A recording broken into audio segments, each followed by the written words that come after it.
Et Jamy, j'ai trouvé un truc super aujourd'hui. Quoi? Tu es en Mars? Pourquoi? Ouais, j'ai vu un truc là, les voitures électriques, ça a l'air génial. Ah ouais? Bah moi j'ai trouvé un truc encore mieux. Alors suis-moi, dépêche-toi. Eh ben je te suis. Allez, chauffe Marcel.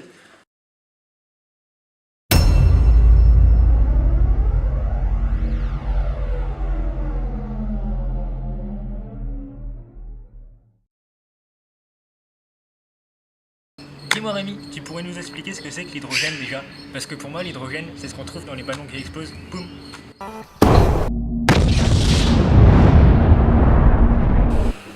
Aïe, c'est violent, n'est-ce pas? Mais alors, l'hydrogène, qu'est-ce que c'est? Pour commencer, l'hydrogène est l'élément chimique le plus simple que l'on puisse trouver. Mais sur Terre, on le trouve en très faible quantité dans l'air, mais est aussi un des principaux constitutifs de l'eau de nos océans. C'est un élément très léger et très inflammable qui peut même parfois être très dangereux.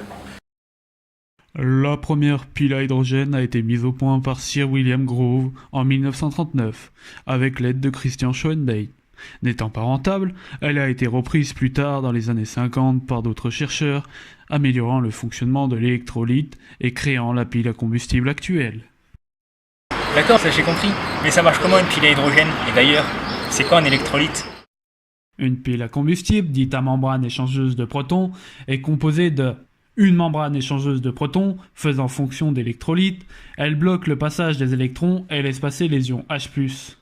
De plaques bipolaires, une pour distribuer l'hydrogène, une autre pour distribuer l'oxygène et faire évacuer l'eau.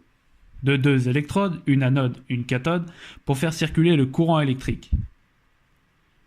L'hydrogène provenant d'une électrolyse ou d'un reformage d'hydrocarbures entre par la plaque bipolaire à gauche sur la figure. Arrivé à l'anode, le dihydrogène H2 se dissocie par effet d'oxydation en ion H+, et en électrons selon la formule 2H2 est égal à 4H+, plus 4 électrons.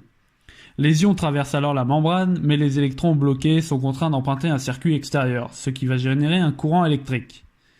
À la cathode, les ions hydrogène et les électrons et du dioxygène, pur ou provenant de l'air, se rencontrent pour former de l'eau selon la réaction 4H+, plus 4 électrons, plus O2, plus 2H2, O. D'accord, donc si j'ai bien compris, pour produire de l'hydrogène, il suffit de disposer d'une source d'énergie électrique, d'un kit à électrolyse, et le tour est joué.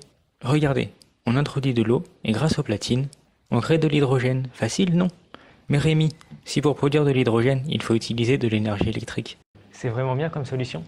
Rassure-toi Fred, il existe d'autres moyens de produire de l'hydrogène. Le premier utilise des composés organiques principalement constitués d'hydrogène et de carbone, tels que le charbon, le gaz naturel ou bien la biomasse. Il représente près de 90% de la production mondiale d'hydrogène, mais reste assez polluant pour notre planète. Le second utilise des micro-organismes photosynthétiques qui produisent de l'hydrogène naturellement, comme certaines algues ou certaines bactéries. Cette méthode est encore au stade de laboratoire en vue d'une optimisation pour une éventuelle industrialisation. L'hydrogène est le gaz le plus léger actuellement connu sur Terre. 1 kg de ce gaz représente un volume d'environ 11 m3. Pour cela, il est indispensable d'augmenter sa densité afin de réduire son volume. La première solution, c'est le stockage sous haute pression sous forme gazeuse. À 700 bar, l'hydrogène possède une masse volumique 450 fois plus élevée qu'à pression et à température normale. À cette pression, on peut stocker 5 kg d'hydrogène dans un réservoir de 125 litres. La deuxième solution, c'est le stockage à très basse température sous forme liquide. À moins de 250 degrés à la pression atmosphérique, l'hydrogène possède une masse volumique environ 800 fois plus élevée que l'air. À cette température, on peut donc stocker 5 kg d'hydrogène dans un réservoir de 75 litres. Absolument Fred, et d'ailleurs, ces solutions sont déjà utilisées dans l'industrie. Le stockage haute pression dans l'industrie automobile et le transport urbain, et le stockage à basse température, utilisé notamment dans le domaine spatial, qui est plus difficile à mettre en œuvre, mais qui permet un gain de place, et donc un gain de poids au niveau des réservoirs.